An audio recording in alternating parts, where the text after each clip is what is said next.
Halo pemirsa Metro TV Lampung, kembali saya Nana Hasan menemani Anda selama 30 menit ke depan untuk membahas tajuk dan berita apa saja yang publish dan juga hits di 4 platform Lampung Post Group. Saat ini sudah bersama saya Mustan Basran, Kadip Pemberitaan Harian Umum Lampung Post. Tapi sebelum kita masuk untuk membahas tajuk kali ini, terlebih dahulu kita akan menyaksikan video editorial berikut ini.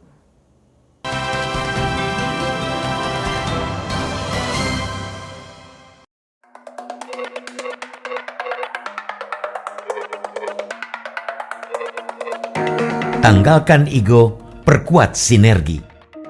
Kesinergian antar lini dalam pemerintahan adalah kunci kemajuan daerah. Ketika pemerintah Provinsi Lampung dan pemerintah Kota Bandar Lampung melalui pucuk pimpinannya melakukan hal itu, kita patut mengapresiasinya. Tidak lama sejak didapuk menjadi orang nomor 1 di Kota Tapis Berseri, Wali Kota Bandar Lampung Eva Dwiana langsung berkunjung ke Mahan Agung, rumah dinas Gubernur Lampung, pada pertengahan Maret lalu. Penyampaian pokok pikiran tentang persoalan di Bandar Lampung menjadi agenda pertemuan. Isu yang dibahas mulai dari penanganan COVID-19, pengelolaan sampah, penanganan banjir, hingga destinasi wisata. Dari pertemuan itu, Eva menyebut ada berbagai solusi yang ditawarkan oleh Gubernur Arinal Junaidi. Hubungan harmonis itu kembali terpotret jelas kala Gubernur menghadiri Musrenbang Bandar Lampung di Aula Semergo, kantor pemerintah kota setempat pada Senin 29 Maret lalu. Kehadiran Gubernur Lampung sebagai wakil pemerintah pusat ialah dalam rangka memonitoring, evaluasi, dan supervisi terhadap penyelenggaraan pemerintah kabupaten atau kota yang ada di wilayahnya. Penataan daerah menjadi misi utama dalam ikhtiar membangun sinergi tersebut.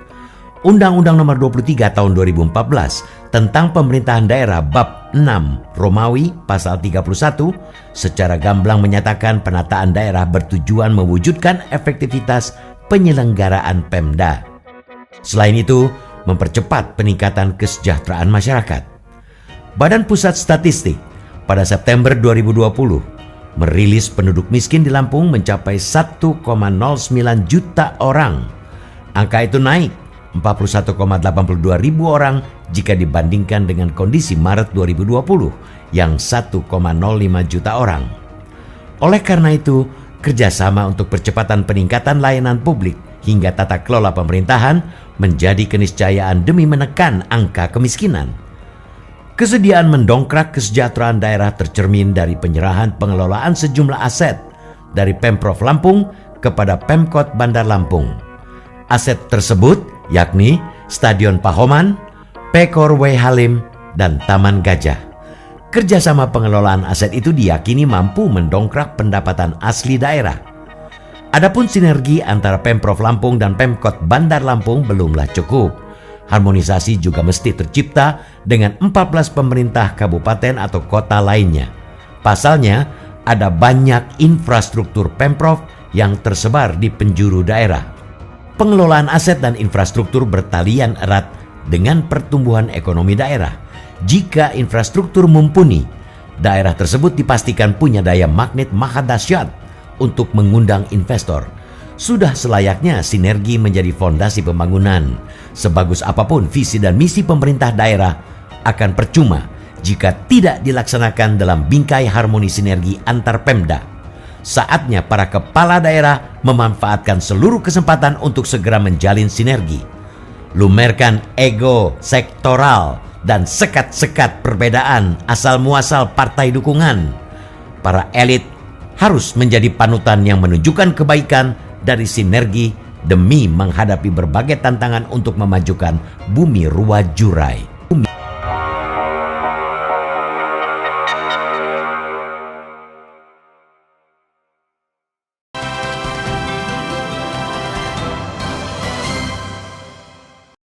Baik pemirsa Metro TV Lampung, kita akan langsung membahas tajuk Lampung Post kali ini dan Bang Aan. Ya.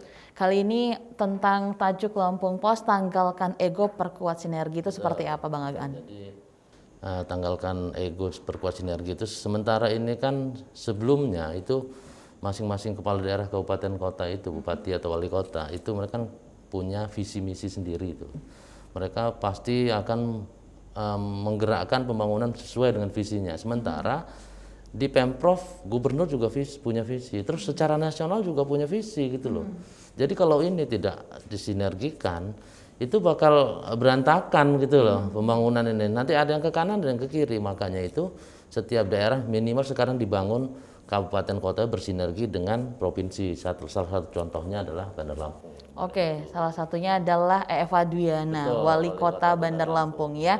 Nah, Bang Aan, ini kan ketika setelah dilantik gitu ya, itu Bunda Eva itu langsung sowan ke Gubernur Lampung. Nah, itu seperti apa Bang Aan? Atau fenomena seperti apa yang terjadi seperti itu? Nah, sebenarnya ini hal baru ya, hal baru yang menggembirakan. Artinya Bunda Eva begitu setelah dilantik dia langsung konsultasi ke gubernur tentang permasalahan-permasalahan kota. Kemudian apa yang bisa dilakukan dan apa yang bisa dapat Pemprov bantu untuk kota gitu. Misalnya salah satunya tentang infrastruktur gitu. Di kabupaten kota itu kan ada infrastruktur jalan provinsi namanya. Jangan sampai ibu kota provinsi ini, Bandar Lampung sebagai ibu kota provinsi dan etalasenya Lampung, jangan sampai infrastruktur jalannya jelek dan itu akan menjadi penilaian bagi seluruh provinsi Lampung bahwa jalannya jelek gitu loh. Ada lagi misalnya tentang kemiskinan, tentang stunting gitu kan. Itu yang Bunda Eva sampaikan ke gubernur bahwa ini loh permasalahan-permasalahan kota ini gitu. Oke, Nah, jadi gitu. memang harus bersinergi dan memang yang baru saja kemarin gitu ya, kalau tidak salah hari Senin ya. Iya, Ya, hari Senin itu antara Pemkot Bandar Lampung atau Bunda Eva sebagai wali kota itu sowan ke Gubernur Lampung. Jadi soal awalnya itu pertengahan Maret kemarin gitu ya. Nah itu udah pertemuan kedua, artinya semakin dekat lagi kan ya, semakin sinerginya semakin baik lagi gitu. Artinya benar-benar serius Pemkot ini mau bersama provinsi untuk membangun ibu kota provinsi Lampung ini. Memang harus seperti itu. Tanggalkan Betul. ego, perkuat sinergi. Betul, itu Oke. gubernur juga mengapresiasi itu gitu. Oke, Bang Aan tahan dulu penjelasan, nanti kita lanjut lagi. Pemirsa Metro TV Lampung, sesaat lagi kami akan kembali untuk melanjutkan pembahasan tajuk Lampung Pos kali ini. Tetaplah bersama kami.